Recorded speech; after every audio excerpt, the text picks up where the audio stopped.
नमस्कार, स्वागत है आपका। मैं हूं आपके साथ दिनेश अवस्थी।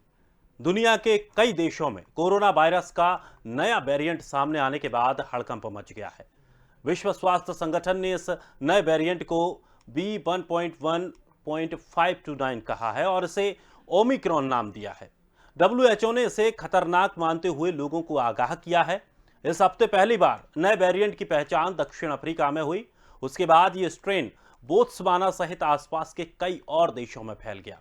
WHO ने भी माना है कि नया वेरिएंट ओमिक्रॉन लोगों के लिए खतरनाक साबित हो सकता है। WHO ने चिंता जताते हुए कहा है कि नया वेरिएंट तेजी से फैलने वाला है और ये काफी खतरनाक भी है और दोनों टीका लगा चुके लोगों में भी संक्रमण होने का पता चला है।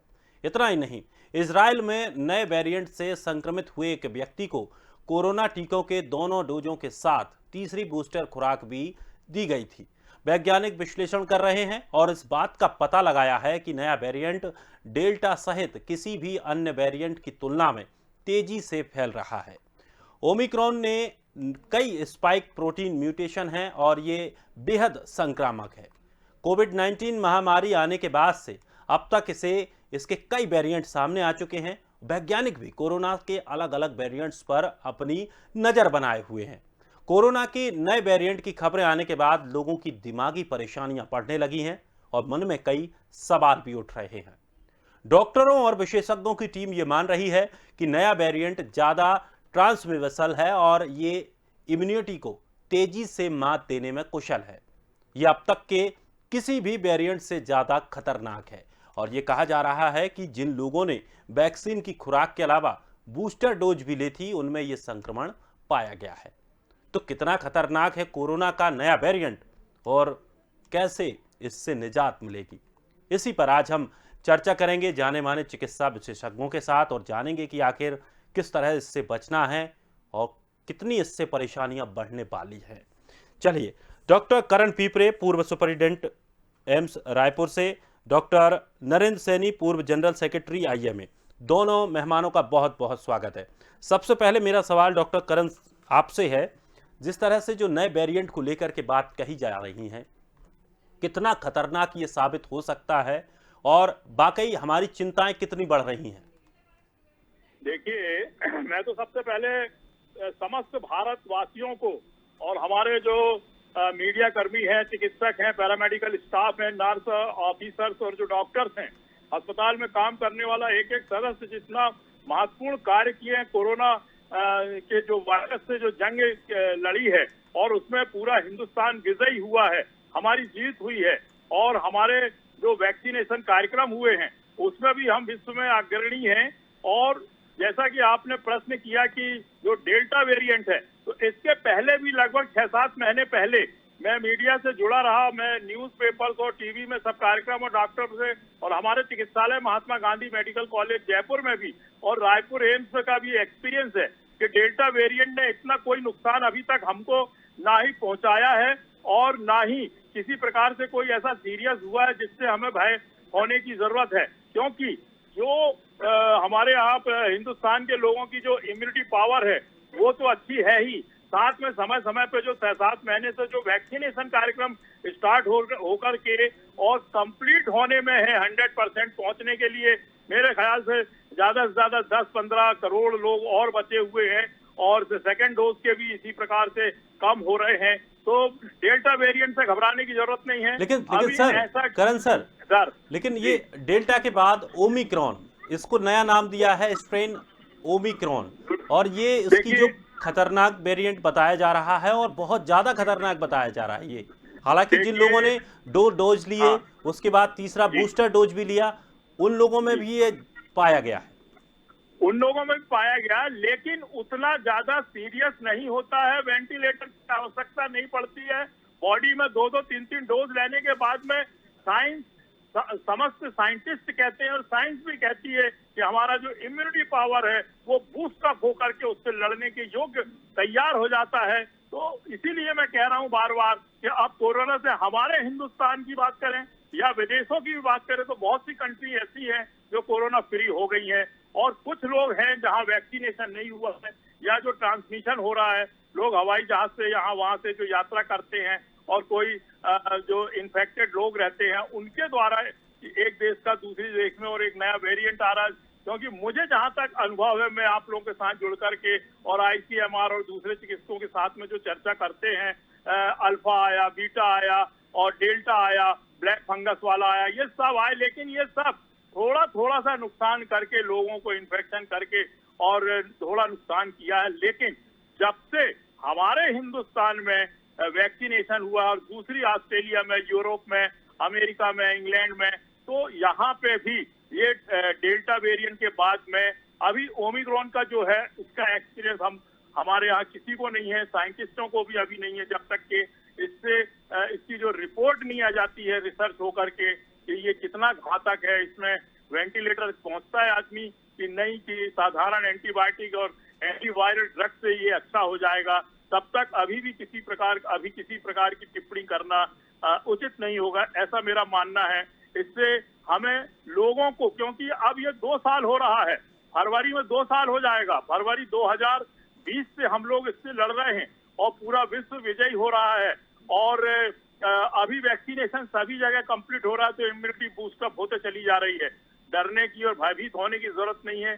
स्टडी के रिजल्ट आएंगे तब उसकी गंभीरता को सोचेंगे, लेकिन हर एक प्रदेश की सरकार जागरूक हो चुकी है, बहुत ज्यादा अनुभव हो गया है, इससे डरने की अभी जरूरत नहीं है। बिल्कुल। आने वाले समय में हमारे वैज्ञानिक, हमारे वायरोलॉजिस्ट, हमारे ICMR के, हमारा WHO, विश्व स्वास्थ्य संगठन, ये किस प्रकार से गाइडलाइंस देते हैं और इससे भी लड़ने के लिए कोई वैक्सीनेशन होता है या कोई मेडिसिन होती है तो वो जारी करेंगे, और जो देश की और आपके विदेशों की जनता है उनको सुरक्षित रखने के लिए ये सब प्रकार की आवश्यक औषधियां मुहैया कराई जाएंगी। तो इससे डरने की जरूरत नहीं है। अपना कॉन्फिडेंस लेवल बना के रखें, मास्क को हमेशा लगा के रखें, सैनिटाइजेशन का उपयोग करें, अनावश्यक कहीं पे जाए ना, भीड़ में ना जाएं, अपने आप को बचाएं, परिवार को बचाएं और देश प्रदेश की जनता को बचाएं। बिल्कुल सर, और वही बात हम कर रहे हैं कि कम से कम एक जागरूकता होना जरूरी है, सुरक्षा हमें बनाए रखनी है। हम मानते हैं कि हम उस चीज को काफी लंबे अरसे से झेल चुके हैं और उस चीज के हम आदी हो चुके हैं, लेकिन उसके बावजूद भी सुरक्षा बहुत ज्यादा जरूरी है। डॉक्टर नरेंद्र सैनी भी हमारे साथ जुड़े हुए हैं। डॉक्टर सर, मैं आपसे जानना चाहूंगा, जो ओमिक्रॉन के बारे में बातें कही जा रही हैं, जिसका खतरनाक बड़ा रूप बताया जा रहा है, कितना ये खतरनाक है, हमें कितनी चिंता करने की इससे जरूरत है? देखिए, मेरे से पहले वक्ता ने बोला, मैं थोड़ा सा ना कहूंगा कि हमें थोड़ा सा तो कॉशियस रहना है। हमारे अभी वैक्सीनेशन जो रिकॉर्ड में देखूं तो नो डाउट हमने दुनिया में सबसे ज्यादा वैक्सीनेशन कर लिया चाइना के बाद, लेकिन हमारी जितनी पॉपुलेशन है, यदि मैं उस हिसाब से देखूं तो हमारा 30% डबल वैक्सीनेशन हुआ है, क्योंकि आप प्रोटेक्टेड तभी है जब आपका डबल वैक्सीनेशन हो चुका है, और उस डबल वैक्सीनेशन में अभी हम सिर्फ 30% तक पहुंचे हैं। तो हमें, जैसे बाकी कंट्री में, USA में यदि मैं बात करूं तो वहां 69% लोग वैक्सीनेटेड हो चुके हैं, मेरे यहाँ अभी 30% है। तो हमारे यहाँ कोई भी यदि वेरिएंट आएगा थोड़ा ज्यादा नुकसान पहुंचा सकता है, क्योंकि हमारी पूरी तरह से अच्छे वैक्सीनेशन नहीं है। आपने ओमाइक्रॉन की बात की, तो ओमाइक्रॉन जो अभी वायरस निकला है, इसको WHO ने भी वायरस ऑफ कंसर्न बोला है। जब WHO वायरस ऑफ कंसर्न बोलता है तो उसका मतलब होता है कि हमें थोड़ा ज्यादा ध्यान देना पड़ेगा इस वायरस के ऊपर। क्यों ध्यान देना पड़ेगा? क्योंकि जो अभी हमारे यहाँ डेल्टा वायरस आया था, डेल्टा वायरस में जो ओरिजिनल वायरस था 3 या 4 म्यूटेशन ही हुए थे उसके ऊपर, लेकिन इसमें 30 से ज्यादा म्यूटेशन देखे गए हैं। म्यूटेशन का मतलब होता है कि वायरस में बदलाव। तो इसमें 30 म्यूटेशन तो उस जगह पर है जहां पे हम स्पाइक प्रोटीन बोलते हैं। जो हमारा वैक्सीनेशन भी है वो स्पाइक प्रोटीन के एंटीजन के ऊपर ही बना हुआ है। तो उसी के अंदर में 30% बदलाव, उसमें 30 तरह के म्यूटेशन हुए, मतलब कि 30 तरीके का वेरिएशन उसके अंदर पाया गया है। यदि इतना बड़ा वेरिएशन पाया गया है तो अभी WHO और बाकी साइंटिस्ट भी इस पे अध्ययन कर रहे हैं कि क्या जो हमारा अभी वैक्सीनेशन हमारे को हुआ है, क्या वो वैक्सीनेशन हमारे ऊपर कामयाब है कि नहीं, इसके ऊपर अध्ययन चल रहा है। उसके अलावा जितने भी हमने एंटीवायरल ड्रग्स निकाली हैं, क्योंकि नया वायरस है, अभी तक हमारे साइंटिस्ट ने काफी मेहनत की। मैं भारत के साइंटिस्ट का भी उसमें करूंगा कि उन्होंने भी वैक्सीनेशन निकाला। लेकिन जब इतना सारा वेरिएशन किसी वायरस में होता है तो हमें दोबारा से उसको अध्ययन करना पड़ेगा कि जितना अभी तक हमने सीखा है क्या वो उस पर कामयाब है कि नहीं है। तो उसके ऊपर भी अध्ययन चलेगा। इसमें कम से कम 2-3 हफ्ते लग सकते हैं। तब तक यस, मैं अपने इससे पहले जो जिन्होंने बोला मेरे डॉक्टर भाई ने कि हमें इतिहास पढ़ना जरूरी है, क्योंकि और अच्छा करना पड़ेगा, जो कि मैं देख रहा हूं कि खत्म होता जा रहा है। हमारे आप चले जाइए, किसी भी बाजार में चले जाइए, भीड़ है। किसी भी फिल्म हॉल खुल चुके हैं, सिनेमा हॉल खुल चुके हैं, तो वहां पर भी भीड़ है। तो हर जगह पर हमारे यहाँ बाजारों में भीड़ है। तो यदि यदि ये वायरस आया है जिसका हमने WHO ने भी कि वायरस ऑफ कंसर्न है, और जिसमें मुझे ये भी नहीं मालूम कि हमारे वैक्सीनेशन कितना कामयाब होगा, तो हमें जो एक पहला नियम है कि जितना हो सके यदि भीड़ से बचे, भीड़ में जाना है या हमें बाहर निकलना है तो हमें मास्क का, जो कि धीरे धीरे मैं देख रहा था कि कम उपयोग होता जा रहा है, उस मास्क का प्रयोग हमें ध्यान रखना है कि मास्क लगा के रखें और मास्क ढंग से लगाएं, मुंह और नाक को ढकें। और ये जब तक कि हमारा वैक्सीनेशन के बारे में WHO या बुकी साइंटिस्ट नहीं बता दें तब तक ये हमें करना पड़ेगा। और फिर से जैसे यदि आपको बुखार होता है, आपको खांसी है, जुकाम है, जो कोरोना लाइक सिम्टम्स हैं, तो आपको अपना टेस्ट कराना होगा। धीरे धीरे मैं देखा था टेस्टों की कम होते जा रहे थे, अच्छी बात थी। लेकिन यदि आपको फिर से दोबारा ऐसा कुछ आपको हो रहा है तो तुरंत टेस्ट कराइए। और मैं गवर्नमेंट से भी रिक्वेस्ट करूंगा, स्टेट गवर्नमेंट से भी रिक्वेस्ट करूंगा कि जीनोम सीक्वेंसिंग करें। आपको ये जो वायरस है ओमाइक्रॉन ऐसे नहीं पता चलेगा जब तक कि जीन सीक्वेंसिंग नहीं होगी। तो जीन सीक्वेंसिंग की हमें जितनी भी प्रयोगशालाएं हैं वो सरकारी ही होती हैं, उनको बढ़ाना होगा, उनको अच्छे से करना होगा ताकि हम पता लगा पाए। और तीसरा हमें देखना पड़ेगा कि हमारे यहाँ जैसे कंट्री से किन किन कंट्री से लोग आ रहे हैं। जैसे कि अब मैं USA की बात करूं, UK की बात करूं, तो उन्होंने ये जो सदर्न अफ्रीकन कंट्रीज है वहां पे बैन लगा दिया कि यदि वहां पे से कोई आएगा तो उनको वहां आने नहीं दिया जाएगा। तो हमें भी कुछ तरीके से ऐसे करना पड़ेगा कुछ दिन के लिए। साउथ अफ्रीका, बोट्सवाना और जो साउथ अफ्रीकन कंट्री हैं, कुछ केसेस हांगकांग से भी मिले हैं, कुछ केसेस हमें इजराइल से भी मिले हैं। तो इन कंट्रीज के जो भी हमारे पास आ रहे हैं, उनका जो यात्रीगण आ रहे हैं उनका ध्यान रखना होगा, उनको क्वारंटीन करना होगा, उनका टेस्ट करना होगा। इन चीजों को हमें ध्यान रखना होगा, क्योंकि हमने देखा कि कोरोना यदि जब फैलना शुरू होता है, इसका भी देखा गया कि ट्रांसमिसिबिलिटी, अभी विरुलेंस के बारे में इतना ज्यादा नहीं पता लगा, लेकिन ट्रांसमिसिबिलिटी यानी कि एक से दूसरे को जैसे फैलता है वो बहुत जल्दी फैलता है। तो इस चीज का ध्यान रखते हुए हमें अपने जो प्रिकॉशंस बोलते हैं, इतिहास जो हम कहते हैं कि अपने आप को प्रिकॉशंस रखते हैं, उनकी तरफ बहुत अच्छे से ध्यान देना होगा, क्योंकि हमें वैक्सीनेशन के बारे में इसके ऊपर अभी क्वेश्चन मार्क है।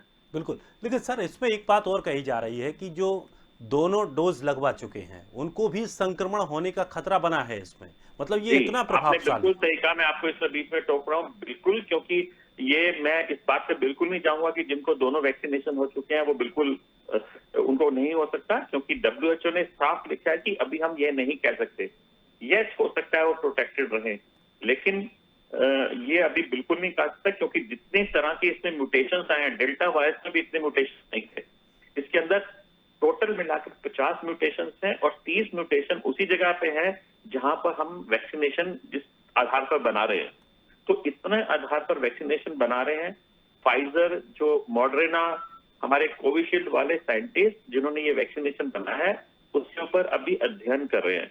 और जब तक अध्ययन कर रहे हैं तब तक समझ लीजिए हमें एहतियात बरतना है, और ये सोच लीजिए कि शायद इसके ऊपर असर नहीं करेगा, बट अपना वैक्सीनेशन जरूर लगाते रहें। जी जी। डॉक्टर करण, आपसे अब जानना चाहेंगे कि जो दर्शक हैं वो भी जानना चाहेंगे कि इतनी खतरनाक और ये संक्रमण जो होने वाला है, इससे खतरा बना है, हालांकि हम सुरक्षित हैं, ये हमारे लिए अच्छी बात है और ईश्वर करे कि हम ऐसे ही सुरक्षित बने रहें। लेकिन क्या कुछ सावधानियां जिनमें अभी हम चूक कर रहे हैं?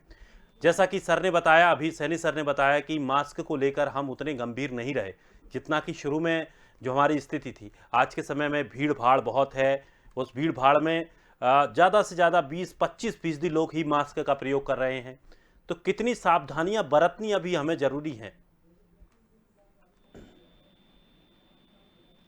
डॉक्टर करण, आप सुन पा रहे हैं? चलिए, लगता है संपर्क नहीं हो पाया। मैं टीम से कहूंगा कि उन्हें भी दोबारा से हमारे साथ जुड़ने का प्रयास करें। डॉक्टर नरेंद्र सैनी हमारे साथ लगातार बने हुए हैं। नरेंद्र सर, जिस तरह से आपने जो बताया कि मास्क को लेकर तमाम स्थितियां ऐसी बन गई हैं कि लोग अब उसको मजाक में ले रहे हैं, उसको सीरियस नहीं ले रहे हैं। जो कि पहले स्थिति बनी थी कि सब लोग मास्क का प्रयोग भी करते थे, एक दूसरे के पास में जाने से भी लोगों को डर लगता था, लेकिन अब कुछ ज़्यादा ही घुल घुल मिलने लगे हैं, सरकारें भी थोड़ी बहुत छूट देने लगी हैं। तो क्या अभी इस पर एकदम इतनी लगाम देना सही है, और क्या कुछ सावधानियां अभी हमें और रखनी होंगी? देखिए, ये मैं फिर से कहूंगा, क्योंकि कोरोना के बारे में यदि डेल्टा वायरस भी था तो हमारे पास ट्रीटमेंट यही थी कि जितना हो सके हम उससे बचें, यह वैक्सीनेशन था।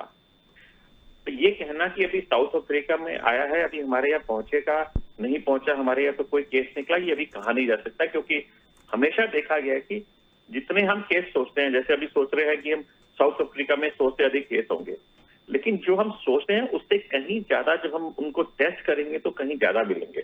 तो हो सकता है कुछ ट्रैवलर साउथ अफ्रीका से हमारे यहाँ भी आए हों, ये भी कहना मुश्किल है, क्योंकि जब तक हम उनकी सीक्वेंस नहीं कहेंगे, जब नंबर ऑफ केसेस बढ़ेंगे तभी मालूम चलेगा।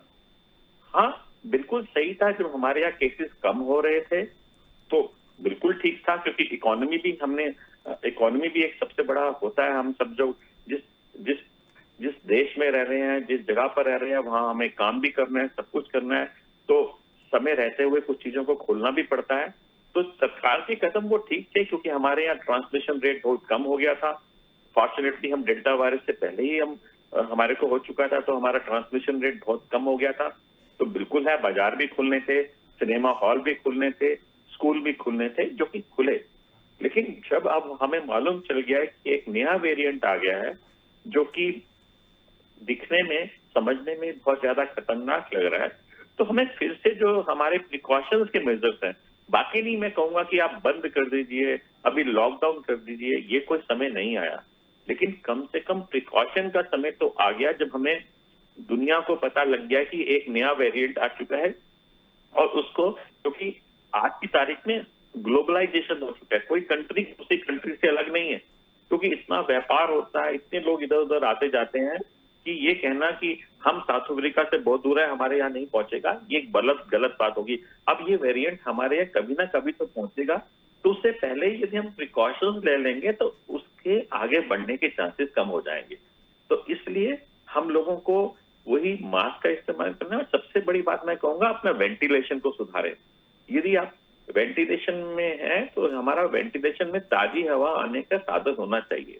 यदि आप कार में ट्रेवल कर रहे हैं, किसी बंद बस में ट्रेवल कर रहे हैं, तो वहां भी एग्जॉस्ट यानी कि उनकी खिड़कियां खुली रखें, ताकि आपके पास हवा जाने का साधन हो। इसी तरीके से यदि आप ऑफिस में हैं तो वहां भी डोर को खुला रखें और एग्जॉस्ट फैन को चला के रखें, ताकि हवा का एक आदान प्रदान होता रहे, एक फ्री सर्कुलेशन एयर का रहना चाहिए। यदि प्रॉपर एयर सर्कुलेशन रहेगा तो वायरस के वहां पे पनपने के साधन कम हो जाते हैं। तीसरा, हाइजीन, यानी कि आपके आसपास की चीजों को साफ करना, उनको डिसइंफेक्ट करना, ये भी बहुत जरूरी है, क्योंकि कहीं ना कभी कोई ना कोई बीमारी तो आती रहेगी। कोरोना ने हमें सिखा दिया, यदि हम ये छोटी छोटी चीजों का ध्यान रखेंगे तो कोरोना क्या, दूसरे भी इन्फेक्शन हमारे को कुछ नहीं कर पाएंगे। और अनफॉर्चुनेटली बाकी बीमारियों के लिए हमारे पास दवाइयां हैं, कोरोना के लिए हमारे पास अभी भी कोई दवाई नहीं है। एक वैक्सीनेशन है या दूसरी प्रिकॉशंस है। तो अब हम प्रिकॉशंस का दोबारा से समय आ गया। मैं फिर से कहूंगा, अभी लॉकडाउन का समय नहीं है, सिर्फ प्रिकॉशंस का समय है। तो प्रिकॉशंस रखिए और हम शायद हम अपने देश में इसके ट्रांसमिशन को रोक पाए। बिल्कुल सर, और सुरक्षा जरूरी भी है। और सबसे अच्छी चीज़ जो आपने बताई कि जिस तरह से वेंटिलेशन का हमें इस्तेमाल करना चाहिए, कि अगर हम कहीं ऐसी जगह पर रह रहे हैं जहां हवा का सही से आदान प्रदान नहीं है तो हम एग्जॉस्ट का भी इस्तेमाल कर सकते हैं, लेकिन कम से कम एक माहौल हवा को लेकर के तो साफ बना ही रहना चाहिए। हमारे साथ डॉक्टर करण पीपरे एक बार फिर से जुड़ गए हैं।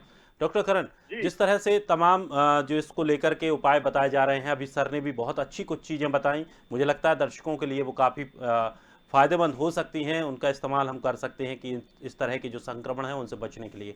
मैं आपसे भी जानना जी। चाहूँगा कि दर्शकों के लिए आप भी कुछ ऐसी चीज़ें बताएं जिससे कि इस तरह के जो संक्रमण हैं उनके खतरों से बचा जा सके, लोग अपने आप को सुरक्षित रख सकें। क्योंकि जब बहुत तक हम बढ़िया। खुद जी। जागरूक नहीं होंगे, हम खुद इस चीज़ को इम्प्लीमेंट नहीं अपने अंदर लेकर आएंगे कि हमें किस तरह से बचना है, किस तरह से बचाव करने हैं, तब तक शायद हर कोई नहीं कर सकता है। बढ़िया। देखिए, सबसे पहले मैं ये बताना चाहता हूं कि जिस प्रकार से हम पिछले 2 सालों से कोरोना के बारे में जानकारियां मिलती जा रही हैं, उससे निपटते जा रहे हैं, अपने प्रियजनों को जो खोया है उससे जो अनुभव हुआ है और जो हमारी गलतियां हुई हैं, चाहे वो बच्चे इन्फेक्शन से पीड़ित हुए हों या महिलाएं या बुजुर्ग लोग, और जो लोग सीरियस होकर के वेंटिलेटर से बाहर आए हैं, ये सब प्रकार का जो अनुभव हुआ है दवाइयों का और वेंटिलेटर का, और जो व्यवस्थाएं शुरू हो गई हैं कि पूरे अस्पताल पीएचसी सीएचसी से लेकर के डिस्ट्रिक्ट हॉस्पिटल और एम्स तक और जिले के चिकित्सालय और प्राइवेट नर्सिंग होम, सरकार भी मदद कर रही है, लोग बाग भी मदद कर रहे हैं, और जो जनता जागरूक हुई है और जितनी सामग्रियां अब अस्पतालों में उपलब्ध हुई है, चाहे वो ऑक्सीजन सिलेंडर हो, ऑक्सीजन कंटेनर्स हो, उसका जो क्या बोलते हैं वेंटिलेटर्स हैं, अल्ट्रासोनोग्राफी, एक्सरे मशीन है, सीटी स्कैन है और दवाइयां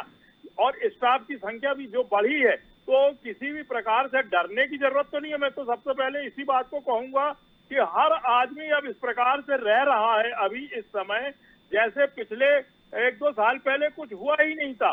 चाहे वाहन हो, चाहे ट्रेन हो, चाहे कामकाज में निकला हो, चाहे अभी दीपावली गई है और उसके बाद में जो त्योहार गए हैं और जो शादियां हो रही हैं, आवागमन स्टार्ट हुआ है और हवाई जहाजों का भी चलना प्रारंभ हो गया है, तो सावधानी तो आपको बरतनी पड़ेगी, जैसे डॉक्टर साहब ने भी बताया, और जितने भी साइंटिफिक अप्रोच बताई है डॉक्टर साहब ने, ये नोट करने की चीज है। ऐसा सब लोग नहीं समझाते और बताते हैं टीवी और न्यूज़पेपर में, लेकिन पब्लिक को और जो पढ़े लिखे लोग हैं, डॉक्टर हैं या जो मेडिकल हेल्थ वर्कर हैं, इन लोगों को भी समझना चाहिए। और आम जनता से लेकर चाहे चिकित्सक हो, आज हम लोग भी काम करते हैं अस्पताल में 24 घंटे, तो अपने चेहरे से, अपने नाक के सामने चेहरे से मास्क को नहीं हटाते हैं, मास्क को कभी ना हटाएं। घर में अगर किसी को खांसी चल रही है तो मैं समझता हूँ घर पे भी मास्क लगा के रखें, अपने आप को जितना बचा सकते हैं तो बचा के रखें, बच्चों को बचा के रखें, महिलाओं को, गर्भवती महिलाओं को बचा के रखें, बड़े बुजुर्ग को डायबिटीज है, हार्ट के मरीज हैं, ब्लड प्रेशर के मरीज हैं, विटामिन की कमी है, खून की कमी है, इन लोगों को भी बचा के रखना बहुत जरूरी है। कोई भी ध्यान रखें कि कोई भी एक भी मरीज किसी भी प्रकार की लापरवाही और असावधानी के कारण उसको कोरोना और ये वेरिएंट वाला ना हो, म्यूटेशन वाला ना हो, ताकि एक भी केस बढ़े ना और वो जो बचाव कर रहा है उसे भी ना हो। मैं समझता हूँ हम पुनः अगर जैसे जैसे समय बीतता जाएगा, वैक्सीनेशन कार्यक्रम पूरे होते चले जाएंगे, हम अपने आप को प्रिकॉशंस लेते जाएंगे, सावधानी बरतेंगे, सैनिटाइजेशन, पहले से ज्यादा साफ सफाई की जरूरत दिखाई दे रही है और लोग सैनिटाइजेशन का उपयोग कर रहे हैं। जो लोग साबुन से हाथ धोकर के खाना नहीं खाते थे वो लोग भी खाते हैं, हाथ मिलाना कम कर दिया है लोगों ने, दूर से डिस्टेंस बना करके बात करते हैं, सोशल डिस्टेंसिंग है। अभी भी मैंने ये देखा है कि लोग शादी विवाह में जाना उचित नहीं समझते हैं, भीड़ में जाना उचित नहीं समझते, तो ये एक अच्छी बात है। बिल्कुल, और हमें इनको डेली की हमारी आदतों में शामिल करना होगा, इन चीजों को, साफ सफाई से लेकर डिस्टेंस को लेकर काफी कुछ अपनी आदतों में आ गया है। और रेस्पिरेटरी ट्रैक्ट या दूसरे इन्फेक्शन भी अस्पताल में मरीज दिखाई नहीं दे रहे हैं अभी। ये बहुत बड़ी उपलब्धि है साइंस की दृष्टि से भी, कि अस्पताल में जो जनरल मरीज होते हैं, सर्दी खांसी, दमा, खांसी, बुखार, ये वो रहन सहन इतना ज्यादा हाई स्टैंडर्ड का हो गया है कि जो 3 साल के बच्चे हैं वो भी मास्क लगा के रखते हैं और हाथ जोड़ के बात करते हैं। इससे पता चलता है कि लोगों में, घरों में, परिवार में, कॉलोनी में, स्कूल में बहुत ज्यादा जागरूकता आई है और डरने की जरूरत नहीं है। वैक्सीनेशन 100% होने वाला है। लोग बाग उसके बाद भी सावधानी बरतेंगे, ऐसा स्वयं कहती है, पब्लिक खुद कहती है कि हमको अभी सतर्क रहना बिल्कुल है सर। और इस कोरोना नाम के वायरस से बच के रहना है। बहुत ही धोखेबाज है, मालूम नहीं किस रूप में आ जाता है, किसको हो जाता है, एक को हुआ और 10 को नहीं हुआ। ये मतलब उसकी चालाकी देखिए आप उस वायरस की, कि उसी घर में 1-2 लोगों को हुआ और बाकी जो लोग हैं उनको नहीं होता है और अच्छे हो जाते हैं वो भी। एक आध जो सीरियस को मॉर्बिडिटी वाला होता है या वेंटिलेटर में जो जाता है तो बदकिस्मती होता है। लेकिन अब सुनाई नहीं देता कि लोग बागों की जान भी जाती है। बिल्कुल सर। लोग और बाग बहुत मजबूत हो और गए हैं जिस तरह और ये से सावधानी प्रयास बरतना किया पड़ेगा। गया है मेडिकल बहुत क्षेत्र बढ़िया। में, जिस तरह से प्रयास किया हमारे डॉक्टरों ने, वैज्ञानिकों ने जो प्रयास किया, बिल्कुल। उसी की बदौलत आज हम लोगों को टीके भी मिल पा रहे हैं। ये भी हमारे बहुत लिए बड़ी बढ़िया। उपलब्धि है। डॉक्टर करण बहुत पीपरे, बढ़िया। डॉक्टर नरेंद्र सैनी, बहुत बहुत शुक्रिया हमारे साथ जुड़ने के लिए और थैंक यू तमाम वेरी मच। महत्वपूर्ण जानकारी देने के लिए। और सबसे बड़ी बात यह है कि ओमिक्रॉन का खतरा वाकई बहुत बड़ा है, खतरनाक है, लेकिन सतर्कता बहुत जरूरी है। जिस तरह से मास्क, सोशल डिस्टेंसिंग और सैनिटाइजर, जो चीज़ें हमने पहले स्वीकार की थी, एक बार फिर वो समय लगभग आने वाला है कि हमें उस चीज़ को स्वीकार फिर से कर लेना चाहिए, जिससे कि कोई भी बड़ा संक्रमण, बड़ा खतरा हमारे ऊपर हावी ना हो पाए। फिलहाल इस खास कार्यक्रम में इतना ही। ताजा तरीन खबरों के लिए आप बने रहिए स्वदेश के साथ। सबसे पहले देश।